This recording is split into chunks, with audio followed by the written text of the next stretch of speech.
Good evening, everybody. I'm really excited for tonight's conversation. We are here to talk about what research says about parents and parenting with disabilities.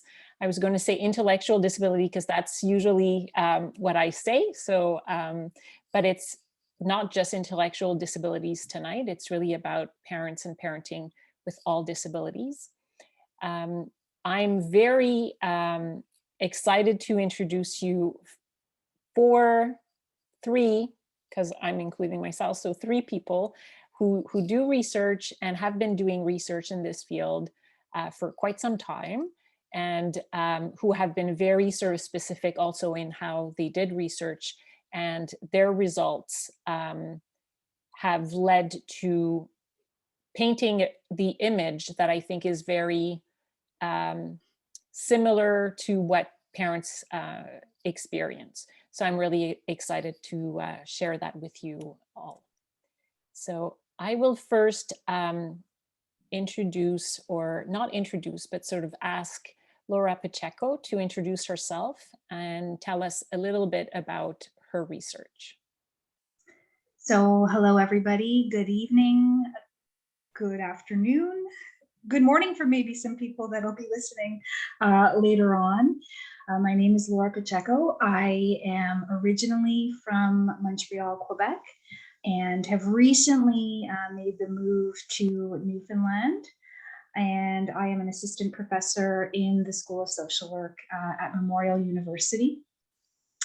It's such a pleasure to be here tonight, and I look forward to our rich exchanges as well. I look forward to hearing about the work, not only of all of us that are here today, but of future chats as well.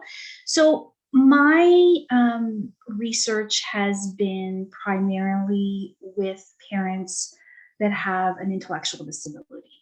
So my thesis was on mothers with intellectual disabilities from ethnocultural communities. So really exploring what their lived experiences were, how their narratives were really influenced by different messages, not only in society, but also from their cultural community, and how this shaped their life. I think one of the most important things that came out of this study, and I think a lot of the research that's being done, is related to resilience. So these moms talked about some of the abuse they experienced, whether on individual or systemic levels, but they also demonstrated incredible resilience. And at the center of that was the love that they had for their children, no matter where they lived. So that was the part of my beginnings. And then, with some of the partners that are here tonight, we've done research, looking at assessments and interventions from a critical perspective, looking at what the strengths are, but also what some of the gaps are. Exploring systems capacity. So that's research that we did with Dr. Maurice Feldman, with Marjorie, and with David McConnell, who is the principal investigator. So looking at what are the needs within our system, within the Canadian context, and how can we build interconnected services for families that are headed by parents with intellectual disabilities. And then what we're looking at now is examining court reports. So these are court reports in Quebec of parents with an intellectual disability. And we looked at what were some of the conclusions within these court reports, what was it based on? So what was the evidence that judges use in order to make decisions in the lives of these families? And as you can imagine, intellectual disability and the link with them being identified as unfit parents was a prevalent theme. And we also looked at the ways in which parents with intellectual disabilities, from a critical discourse analysis perspective, were constructed. So what were the words that were used to identify them and to pathologize them in the end? So that's a quick version of some of the research that I've been doing with colleagues, with Marjorie and with colleagues around the globe as well. Great. Thank you so much, Laura. Coralie, would you like to introduce yourself? Of course. Thank you, Marjorie. Hi, everyone. So my name is Coralie. I have a Ph.D. in community psychology. I'm also a psychotherapist, and I'm currently working at two universities. I'm a professor in psychology and mental health. And I'm also doing research in another university here in Montreal, Quebec. My thesis was about parents with physical disabilities only. I met with mothers and fathers. And now I'm currently, research-wise, I'm working on obstetrical violence in the general population for now, but maybe I will have more women with physical disability population in the next phase of the research. And I'm also working on reproductive coercion within women with physical disabilities. So it's directly linked with my thesis, where I found that some women had lived some reproductive coercion. It could be not to have children. They were pressed not to have children, for example. So I will be interested to go deeper in those kind of experience. Great. Thank you so much. And Evelina, will you introduce yourself? Thank you so much. It's really nice to be part of this nice group this evening in Montreal. My name is Evelina Pituch. I thank you so much, Marjorie, for putting up the group tonight and for the invitation. So I am an occupational therapist by training, and currently I am conducting research and my PhD at University of Montreal in the School of Rehabilitation, so with really a background in rehabilitation.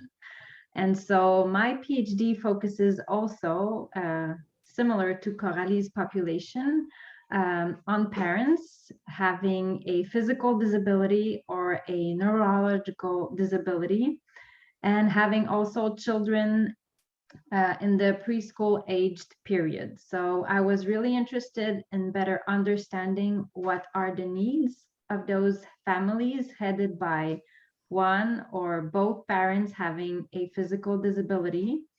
In our research, we were pretty inclusive, so we considered parents having also other kinds of disabilities. It could be intellectual, developmental, autism, mental health issues whatsoever. And so in the course of my research, we conducted a few studies, mostly qualitative based. So similar to what Laura was mentioning earlier, in terms of having a better understanding of the lived experiences of those parents from a qualitative perspective, and also bringing that occupational therapy, that rehabilitation perspective into account.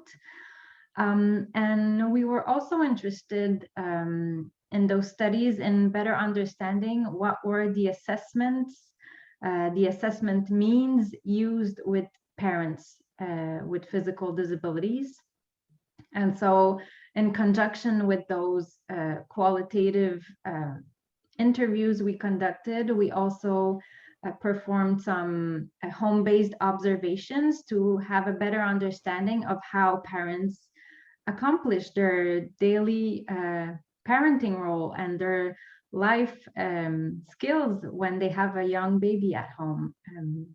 Yeah, so I think that sums it pretty much. Great, thank you so much. I'll just briefly introduce myself, because if I don't, my colleagues are going to tell me that I should. So I am a mom with a physical disability. I sustained a spinal cord injury 10 years ago. But before that, I had been working in the field as a psychologist, as a healthcare manager, and as a researcher for 15 years in the field of parenting with intellectual disabilities. So I was already sort of pretty aware that there were definitely disparities and struggles, discrimination and stigma, prejudice, you know, facing parents with disabilities. And then when I became, you know, a mom, I was already a mom to a 16-month-old boy. So when I became a mom with a physical disability, I sort of experienced some of it, and some of it not as much or not at all in comparison to the clients that I served. And I think that in big part, when I didn't go through the same disparities as my clients used to, I think it's really in relation to privilege, status, and the fact that I was already working in the system and knew how to work the system. So it certainly gave me an easier maybe way to navigate how I could get services for myself and for my son. It also helped that I knew lawyers. That was pretty good. So I'm really excited to be here. For us, it's really part of a series of events that we're calling Amplifying Voices of Parents with Disabilities. And those events, you know, really bring forward parents who have a disability themselves, researchers and clinicians like we have today. And next week on June 1st is our big event, which is, you know, we have 12 speakers, and those 12 speakers are 12 parents with a different disability who will be sharing 5 minutes, a little story about how they became trailblazers or advocates for themselves, which had an impact on parents, like other parents with disabilities as well. So it's quite exciting. And if you want, I can send you the information in the chat later. So we're going to dive in right away into a deep question. I've just mentioned about the disparities and the discrimination and the stigma. So this is open, it's a conversation. So you guys, you decide who will go first and so forth. What were the disparities, the biggest disparities that you've seen in your research as you were talking to the moms and dads and parents with disabilities that you've met?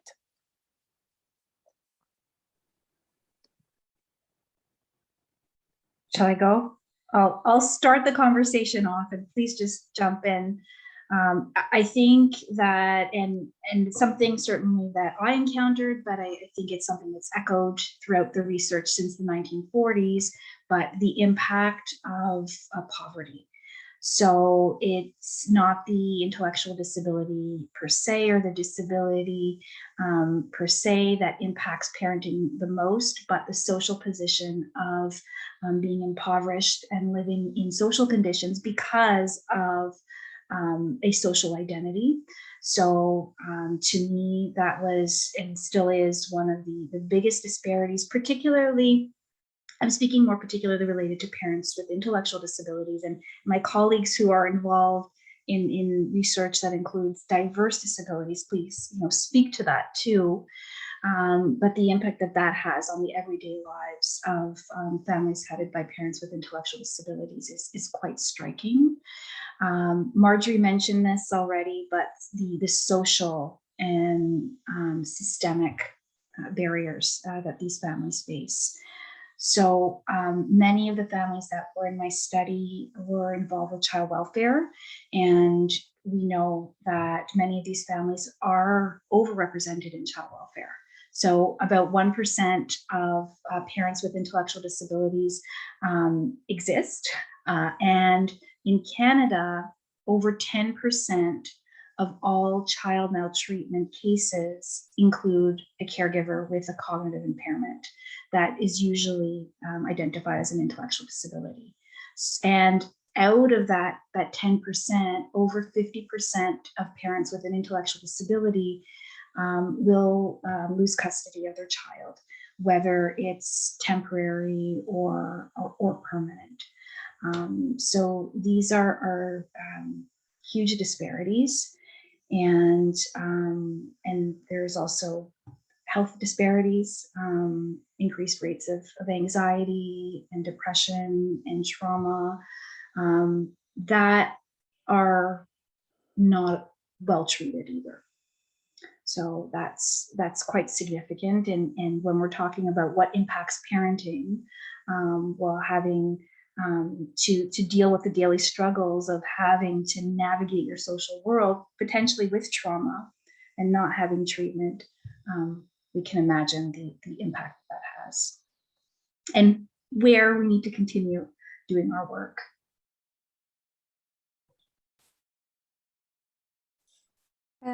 For me, I didn't have a lot of parents who were living in poverty. I don't have a representative sample in that way, but I would say for the parents I met who were living with physical disabilities and who became parent with their disabilities, they didn't, for most of them, they didn't became acquired their disability after being parents. So most of them, it was the lack of knowledge and the discrimination experienced in their relationship with the professionals. So most of the times the medical staff didn't know it was possible for them to become pregnant, for example, or which impacts the physical condition would play in the pregnancy, for example, or in the delivery. So it was always a lot of questions, a lot of uncertainty, and it was really hard to get answers. And most of the time, and it plays in obstetrical violence as well, but most of the times medical staff are not always interested to know more, and they are categorizing. So you automatically are a high-risk pregnancy, so you will go to high-risk pregnancy clinics, either if you qualify or not to high-risk pregnancy, but we don't know, so you are an high-risk pregnancy. So it could be really discriminant for most of the time it was the women who were reporting those kind of discourse from the professionals. And maybe if I can add to the conversation, so in terms of disparities, I would say in my research, what I've noticed maybe being one of the biggest disparities is in terms of having access. And access from a very large point of view, so access to services, access to information, having physical access to both either information or services if the parent is a wheelchair user or other kinds of mobility aid in daily use. So I would say that's a big disparity. So for example, in terms of having access to information, it could be a parent who wonders, well, what are the physically accessible daycares in my neighborhood where I could go and drop my child for the day, for example. In terms of having access to services, well, in terms of, like Coralie, you mentioned having access to healthcare services, well, it's being aware that those services exist, that they are inclusive of parents with disabilities, having the knowledge in due time of those services. So I've interviewed some parents who did not know of the resources that they could have used at the proper time of their journey or their rehabilitation, for example.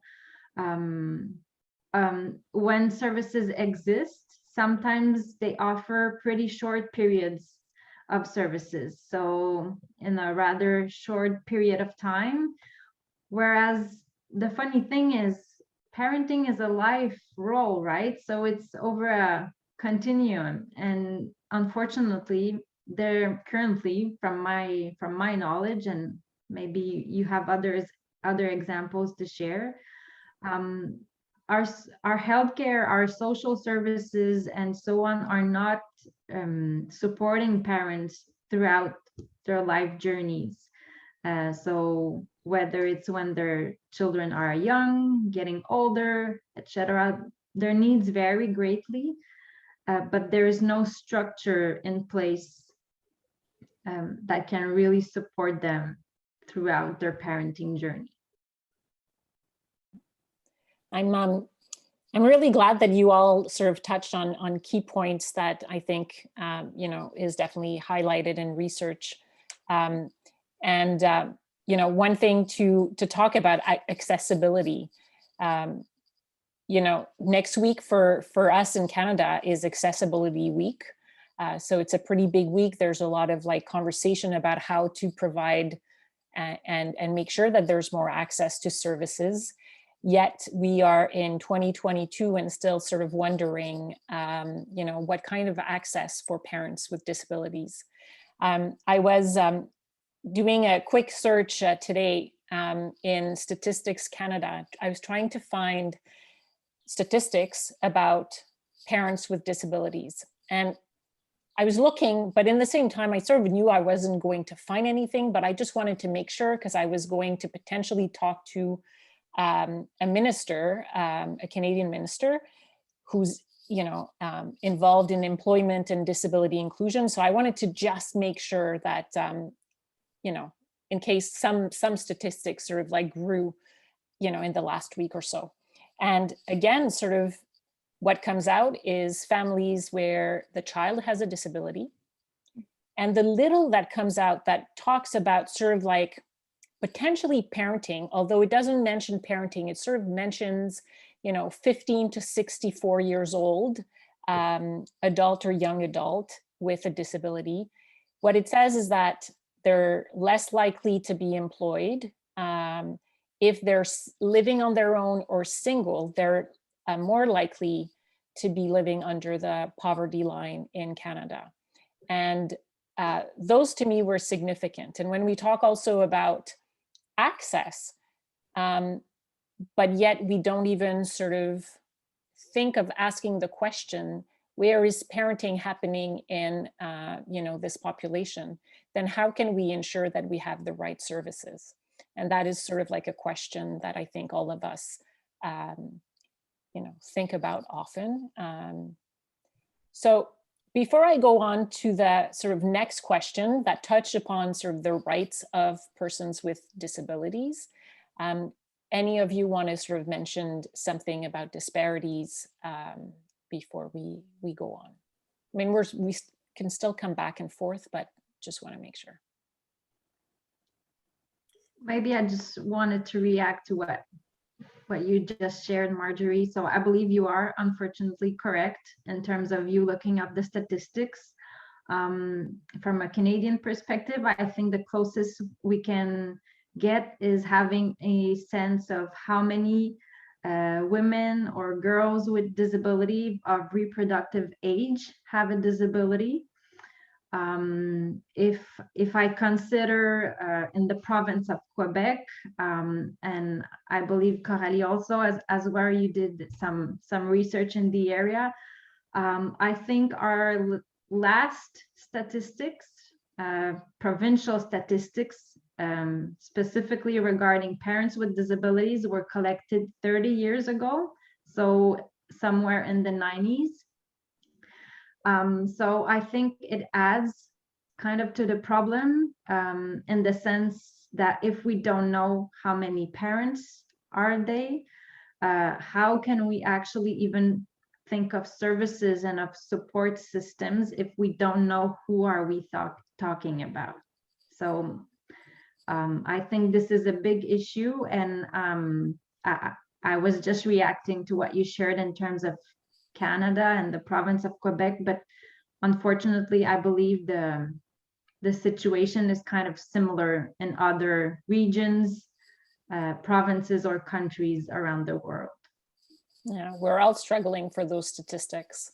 I was recently talking to Daniela Izzi, who is a mom who's quadriplegic. She lives in the States, and she gave birth 2 years ago to twin girls. And I was talking to her, and she was talking about like, okay, you're a researcher, like give me statistics, like how many are we, and what does it look like, and how many services. And I was like, I'm a researcher and I don't have those numbers because I can't find them.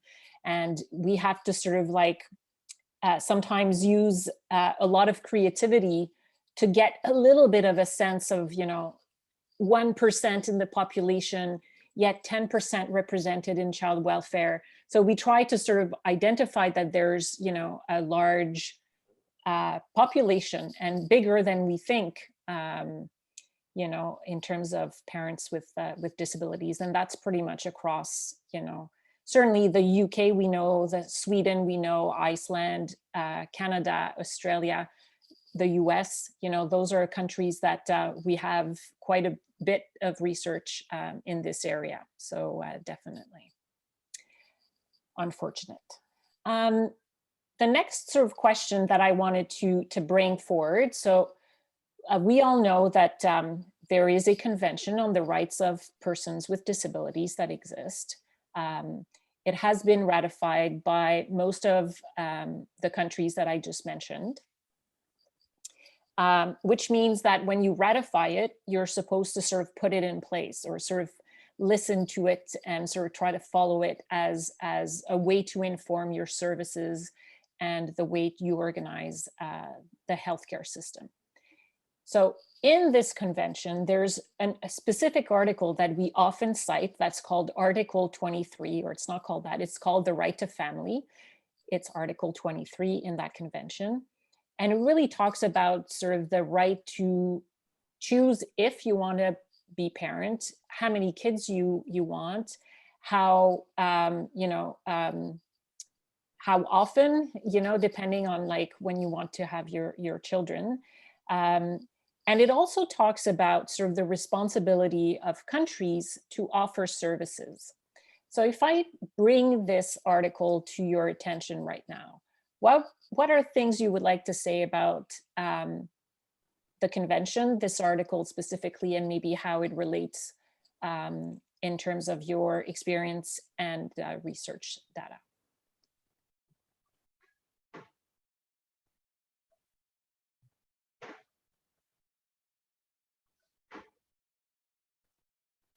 Maybe I could start. We talk about the convention, we talk about support, we talk about services. In my thesis, I focused more on universal services. So the services that are supposed to be for everyone, without regarding any specific things. For example, the maternity wards. When you are pregnant, you are supposed to be able to go to a maternity ward if it's your choice to deliver your baby. Even if you are living with disability, if you are living in the street, if you are super rich, anything. So, and literature tends to show that people with disability would value universal services, because sometimes they are less discriminating,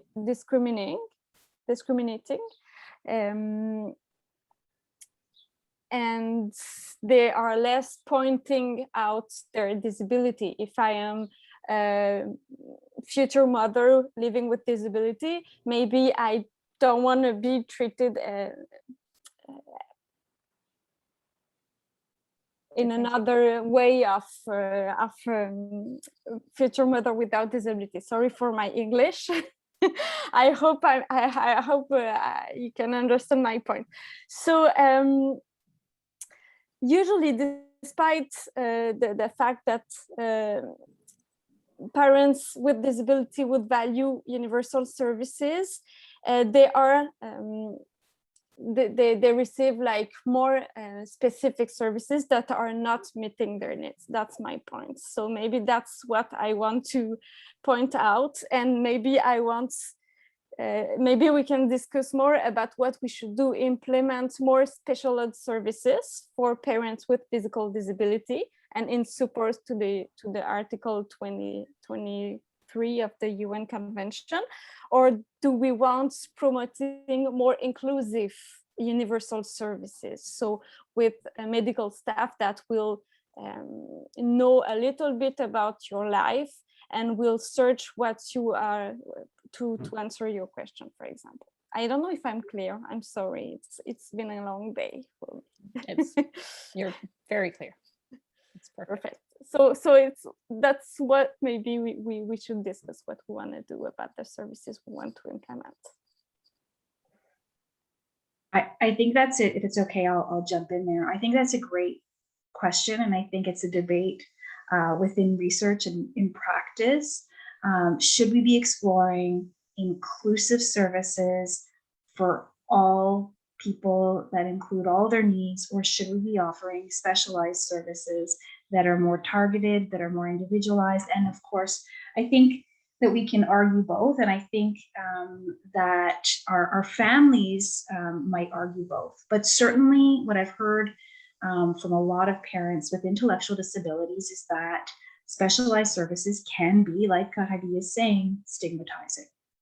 So it's a label that a lot of the families that I've worked with have ran away from, especially when they were diagnosed as a child, and particularly as they became adults, because it usually led to child welfare intervention. So I think that families might say that they would want to have inclusive services that are in their community, and that they have workers that are well equipped and well resourced in order to meet their needs.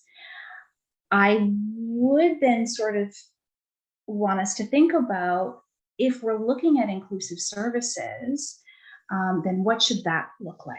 And I think we have some ideas in terms of interconnected support and sharing knowledge, but how do we ensure that people then don't fall through the cracks and that their needs are not being met, that workers, let's say, in perinatal clinics are able to support a parent that maybe might need more visuals or more coaching or repetition.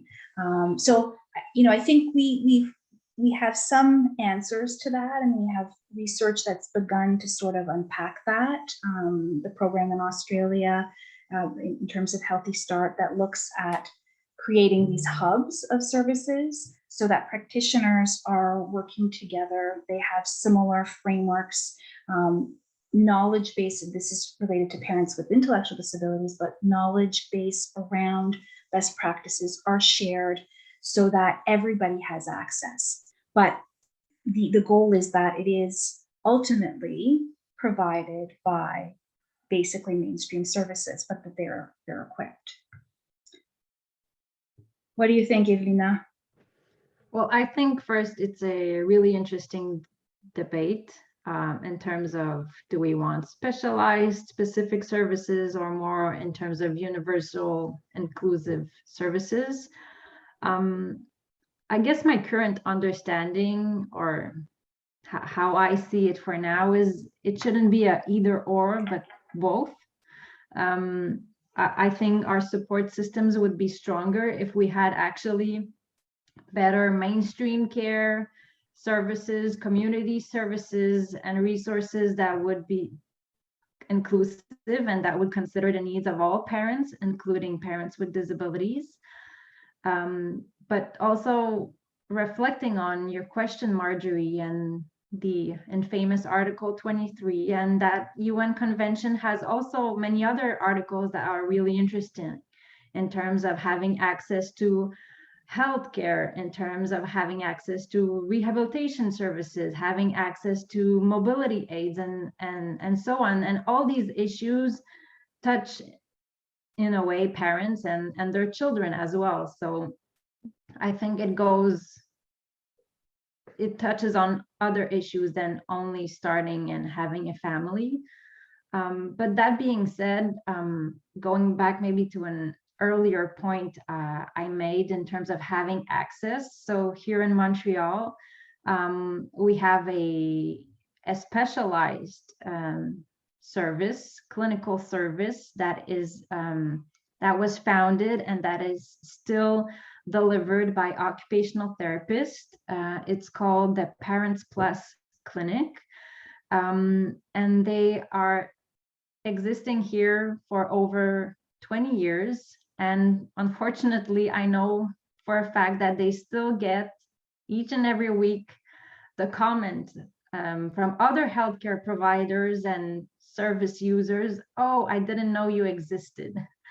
So, and I think we also, I don't know, there's I think a big thinking to be done in terms of how do we make sure that parents have the services that they need in due time?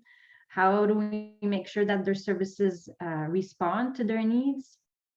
I see also some big issues in terms of if we want to promote more inclusive and more mainstream services, well, who will be those knowledge providers, those service providers? I mean, there's a big issue in terms of training and continuing education, and it's unfortunately, to my knowledge, not a topic that is really much discussed in healthcare and in our education for our future healthcare and social workers. So there's a lot of thinking to be done, I think, in terms of organizing better support services for parents. I think Yeah, before, if go ahead, Coralie. No, I wanted just to add and to jump in. We work a lot in silos, so even you are either you are a person with a physical disability or with an intellectual disability, or you are a parent. But most of the times it doesn't cross. So we have to think a little more in an intersectional way to provide maybe more powerful services. Yeah, well, Coralie, that's exactly what I was going to ask. And actually, I was going to ask Evelina to talk a little bit more about that, because in your research, Evelina, that was pretty evident when you asked that question to focus groups, how, you know, there's that clear gap, and it's, you know, you're either sitting on that chair or this one, but you can't be sitting on both chairs. Do you want to talk to us a little bit more about that? Yeah, thank you. And I really agree, Coralie, with the point you just made. And I believe, Laura, you shared earlier that those parents continuously fall between the cracks. And although I know your population of interest is parents with intellectual disabilities, it's really a finding that we had also in our research with parents with physical disabilities. So we have some really absurd situations. For example, a parent, which happens to be an adult, will have home services, for example, in terms of personal care assistance, but that same parent, who would be a mother, a father, a parent, who would need support for their parenting in terms of childcare or I mean, anything that a parent would need. Washing clothes. Exactly, washing clothes. Well, that same parent has very difficult support. I was going to say has no support, but I know there's some happy exceptions. So it's kind of those situations we're talking about the same person, but somehow our system thinks about their individual needs, but not their social needs. And I guess, as being a clinician and a rehabilitation worker, I think we tend to think about a number of roles that are maybe more productive, like a worker, or like how do we make sure that this person can return to work after their trauma, accident, or illness. But there's many other social roles in the life, so including for some being a parent, right? So I do think that we need to kind of reinvent how do we support persons with disabilities who are also parents, who may wish to be a parent someday. So that was also a finding in our research, in terms of, well, maybe now I don't want to be a parent, but having a disability, I want to know what are my options in terms of reproductive healthcare options, and how will my disability impact my pregnancy, and how what kind of supports can I have once I will have a baby. So all these questions. And yes, so going back to your initial question, Marjorie, that was repeated over and over by parents, how much they fell between those cracks. So a parent will contact, for example, someone in the child care world, and that person will respond to the parent, oh no, we don't offer services to parents. Okay, so then they will go to family services, hoping to have access to some form of help for their parenting. Oh, we don't provide services to persons with disabilities. So there's always an excuse. There's always something that makes that they somehow don't fit in the current framework of services or resources. Next week, in the Amplifying Voices event, we have one of the speakers who is now a grandmother. So not only a mother, but a grandmother of several granddaughters. Her name is Tracy Odell. I can say her name because she's openly sort of going to be talking about this next week. And when I spoke to her, I was very impressed because when I had my accident, one educator, that I met in the rehabilitation center mentioned this program, the Nurturing Assistant Program that was happening in Ontario. And she said, you should check it out, because I was a single mom to a 16 months old. And I was sort of like wondering, how am I going to do this as I'm sort of, learning everything again, physically, how to do things, and having a rambunctious, young little man. And Tracy's actually so we're now 10 years later, Tracy is actually the person who got the Nurturing Assistant Program organized in Ontario. And she was explaining to me how, she fought for that because she was pregnant with her second child. And she had seen her husband do all the work, all the baby changing diapers and baby care with their firstborn. And so she felt that for her to be able to get involved in the parenting task, she needed someone to be her arms and her legs. Anyways, all that to say that this program exists, but the way she told me about is that if you're a parent who actually requires help with your own physical needs, so you require someone because your arms are not strong enough, for example, or you can't walk, then you have access to that program. But if you were, or if you are a parent like me 10 years ago, meaning paraplegic, I have full force of my arms, then that program would not have been available to me, because I could do the skills for me on my own. So then it was assumed that I would be able to do the skills for my child, when things are very different. And I think that's, it's Evelina who mentioned also employment and how certain roles are prioritized. And so for me, I was like, I had all the services I needed and wanted to go back to work. That I was very well supported. But because my son was 2 years old, well, Parents Plus clinic ends at 2 years old. So basically I got 0 services on the parenting, apart from maybe an educator who told me one day, you need to regain your role as a mother after being 6 months away from my child, which I was like, no, duh. Of course I do, but how do I do that now?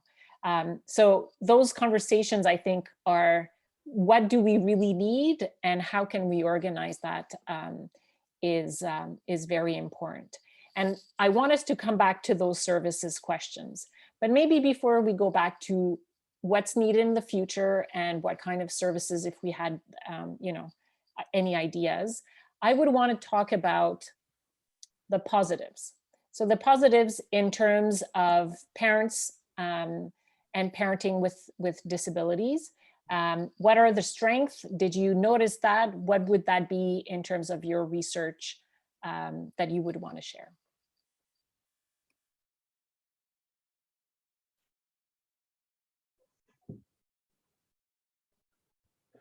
Maybe I can start for this question.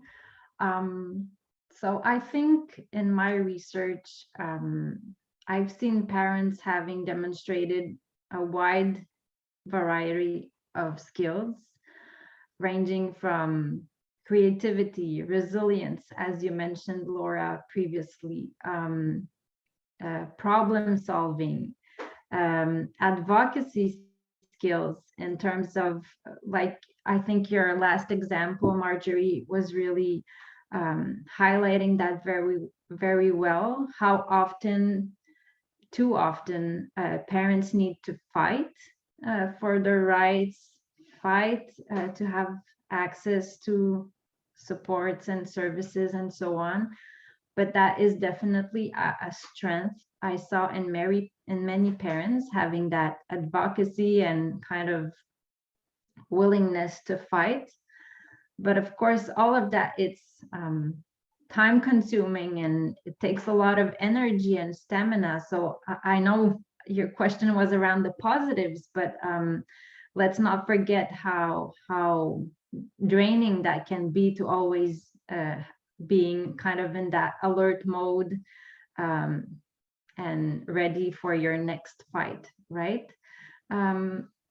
So I think I also saw kind of the beautiful adaptation. So maybe I'm more sensitive to that being an occupational therapist, but I saw how beautifully some parents and children work together in a different way than what we usually see represented maybe in our TV series and our movies and so on. But somehow they managed to do all that childcare in a different way, using one arm, using no arm, using adaptive equipment and so on. So there's something really, I think, in terms of a creative aspect to parenting that is not well known and not well represented, that I found is a big strength in parents.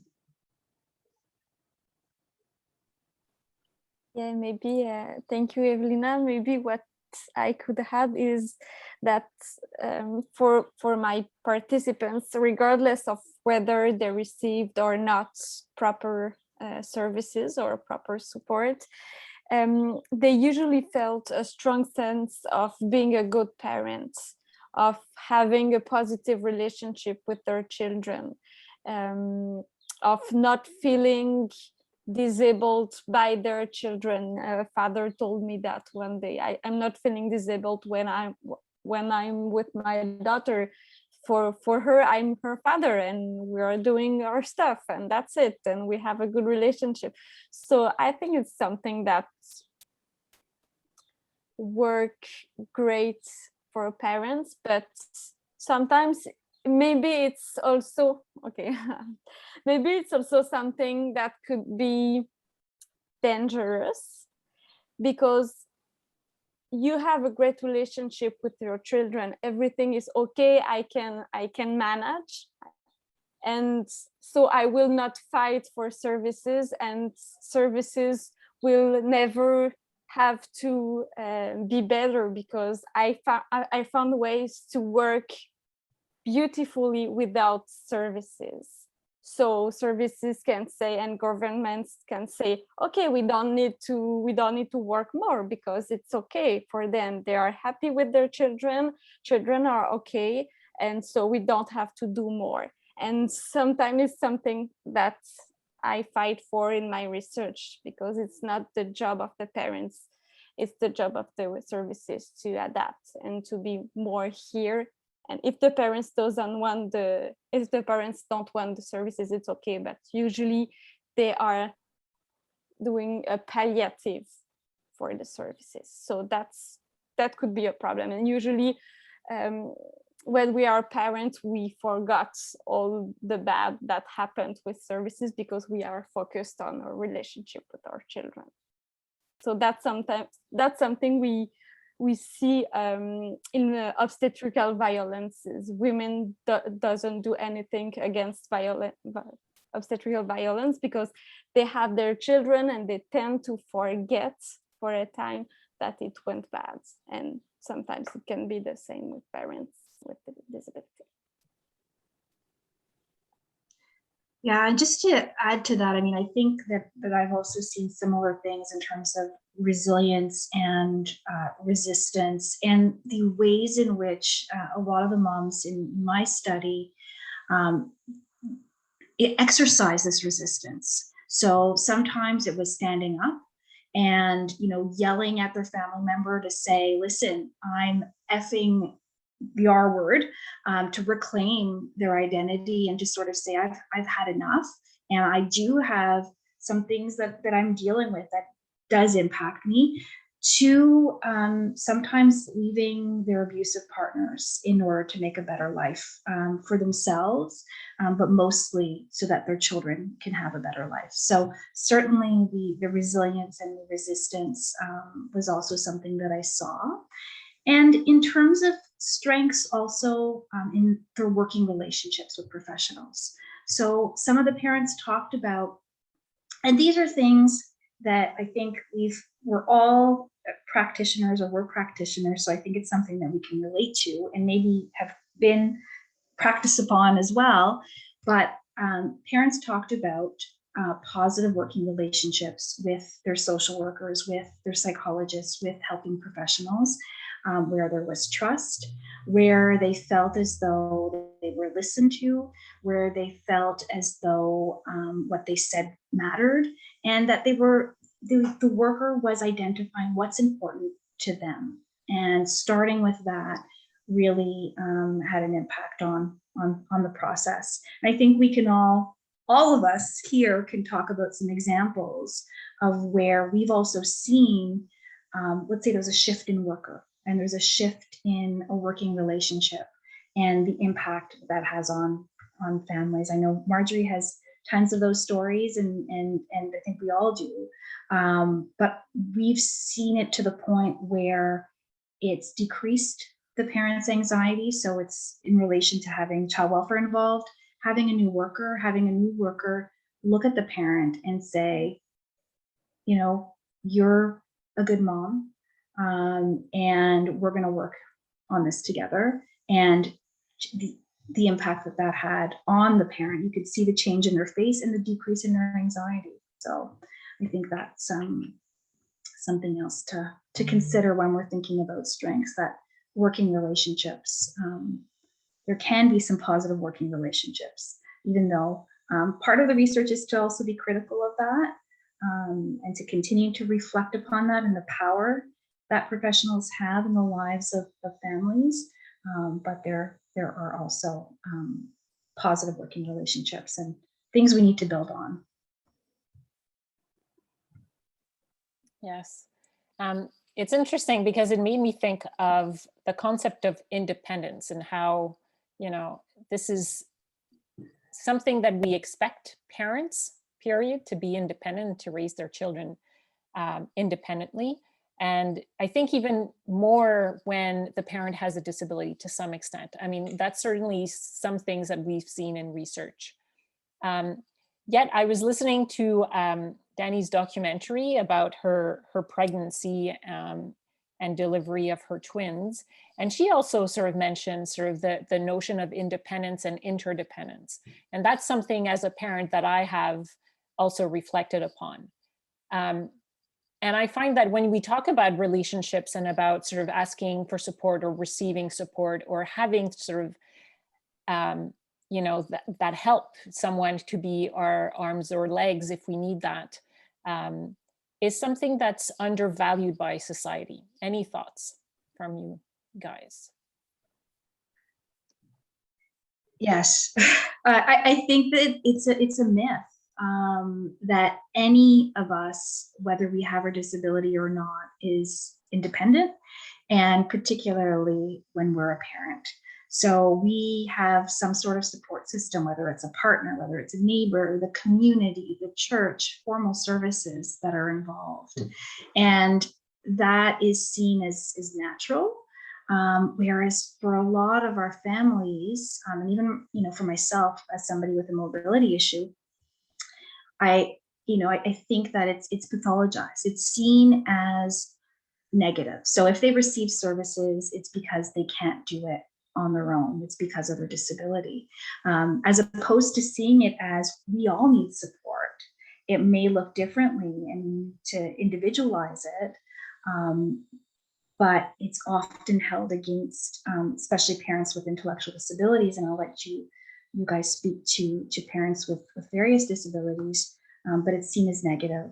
And so there is a double standard when it comes to parents with intellectual disabilities. And I think that would be one of the things I think that we need to shift our understanding of support, and also look at, you know, interdependence and mutual support, and look at the ways that parents with disabilities provide support to those around them, to their children, to their family members, to their partners. But we have to be looking at that more closely. And I would also add that independence is also culture oriented, as we are living in really, and we are conducting our research in really individualistic societies. So maybe I don't conduct research in other areas of the world, but maybe we could learn something else about parenting with all kind of specifics, not only disabilities, but yeah, we are in a very individualistic society as well. Maybe if I can add to that. So with my clinical background, I mean, and rehab and rehabilitation, that's kind of a big point, right? So persons who are in rehabilitation, kind of all the clinicians around them aim that person be the most independent once they finish or kind of have their rehab terminated at some point. And perhaps I was reflecting on what you said earlier, Marjorie, in terms of that educator telling you that you need to reclaim your mothering role. So I guess that was kind of her way of saying, or an invitation to kind of regain your independence in terms of your parenting role. So I think it is important to reflect on that. How can we facilitate parenting independently for parents with disabilities? But that being said, I think we definitely need to think from a clinical and from a research perspective on interdependence as well. There's like my colleagues just said, there's no parent that parents alone. So I think we particularly need to think about those parents who are isolated, maybe marginalized, who single parent, what kind of support systems we can make sure that they have in terms of, yes, being independent, but having those interdependence for some aspects maybe of their parenting that are too difficult, or that they don't have the energy to engage in, and so on. Yeah, all of this I'm smiling because I'm thinking of like different things. I'm making links, and there's one research before you, Coralie, if you remember, from Sylvie Jutras' student, Sandra, who did a study, and she looked at character strength and identifying character strength in parents with disabilities. To me, that was both sort of amazing, because it was an area of research that we didn't really look at in terms of really focusing on identifying the strength. But it was also sort of amazing because personally, I had even thought of thinking of even my own disability as something that could bring me strength.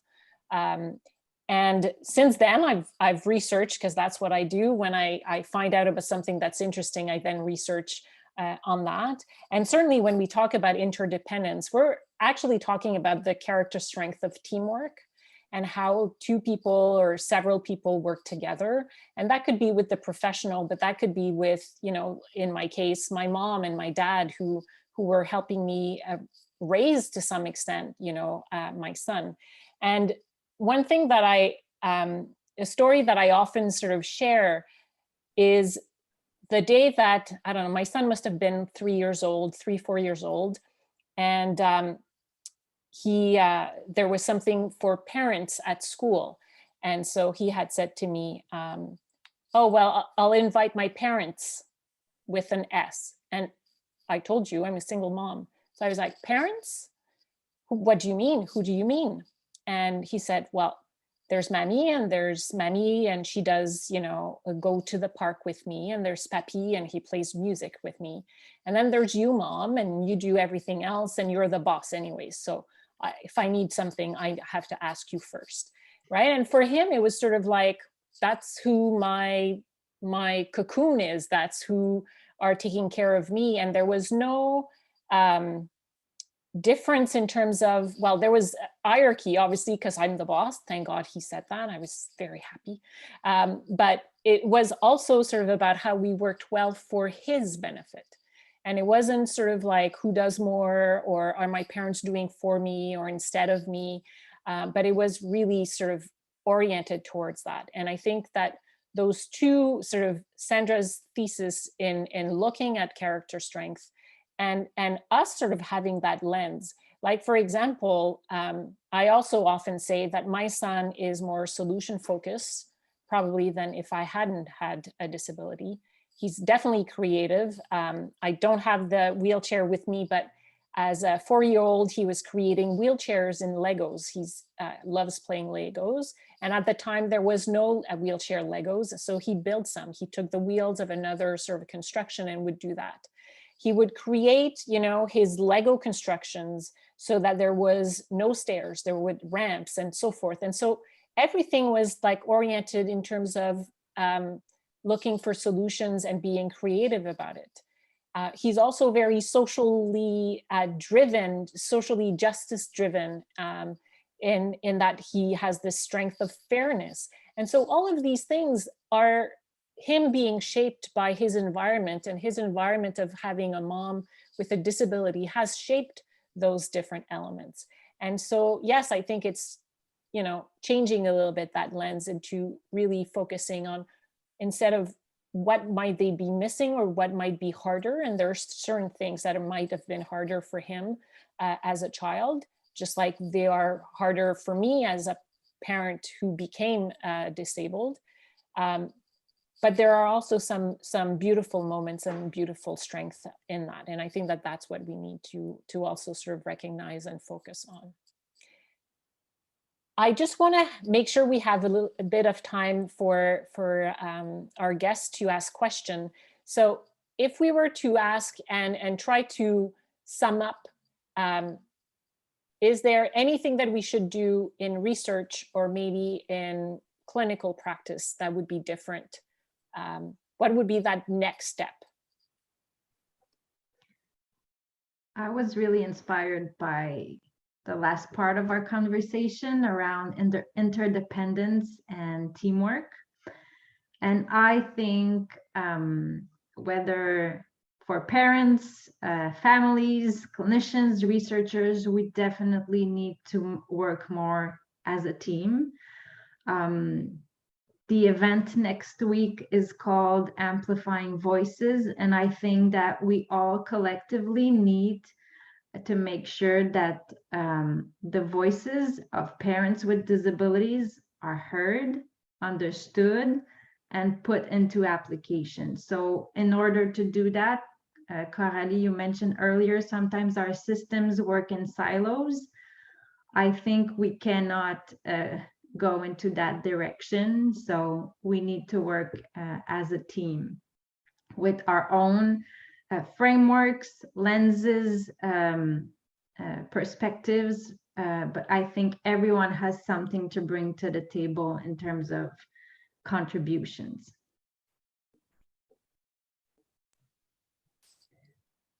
Yes. Do you want to go? Yes, Laura, did you want to go? I can go after you, no problem. Okay. No, I just wanna add that maybe as a community, we also have to expand our vision of parenthood.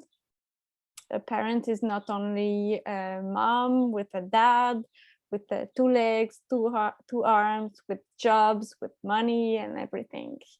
So maybe we have to expand our vision of parenthood, and maybe we have to develop a more public representation of parenting models in the space, in the TV, in the journal, in the series. You mentioned TV show earlier. So yeah, maybe we have to do that. I agree. I think to jump, off of what all of you are saying is we need to reconceptualize support and what that means and what it could look like and how that needs to be centered in people's lives and realities. And also, Coralie, you had mentioned the influence of culture. So the influence of larger culture, Marjorie was talking about family culture, different cultures. I think that we have a lot to learn from various cultures, including our Indigenous communities. Just thinking about communal support and interdependence and holistic support. So I think that's something that we need to explore and look at how that can impact the way that we not only see people, but the way that we offer services. Great. I would now sort of open up in the chat or our guests, if you have any questions that you want to ask any of us, you are more than welcome to do so.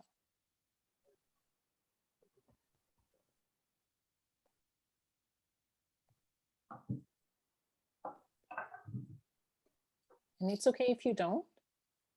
You have the email anyways, so you can send me an email at any point. And we are very generous gang of group of people. We love to serve and to make sure that the voice is represented.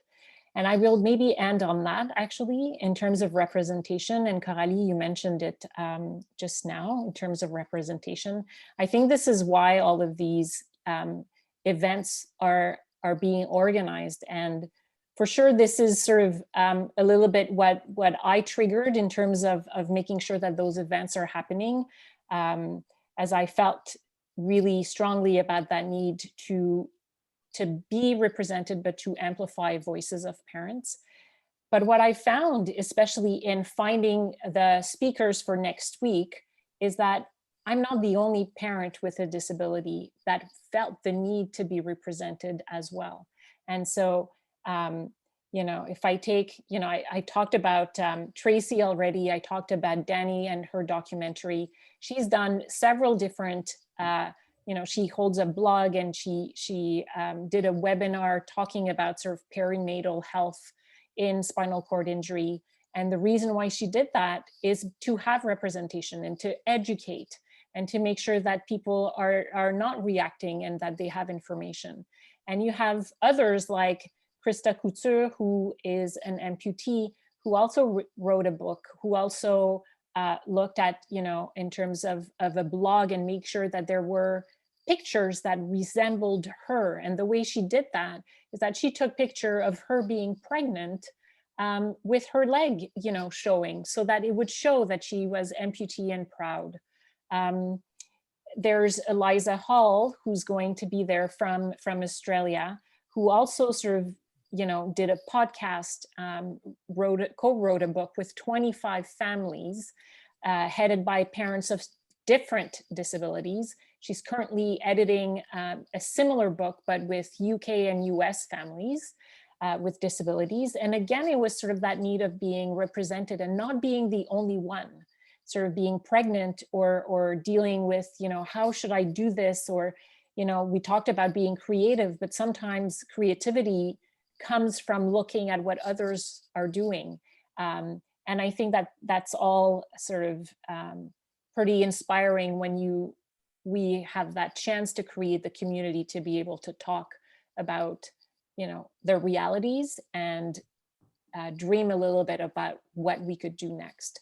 And so on that, I really thank you all for being here today with us and for taking the time to share your knowledge. Coralie, Evelina, and Laura, thank you so much. And for our guests, thank you for being, even if it's late in your country, that's pretty awesome. And you can contact us at any time if there's any more questions. So thank you all.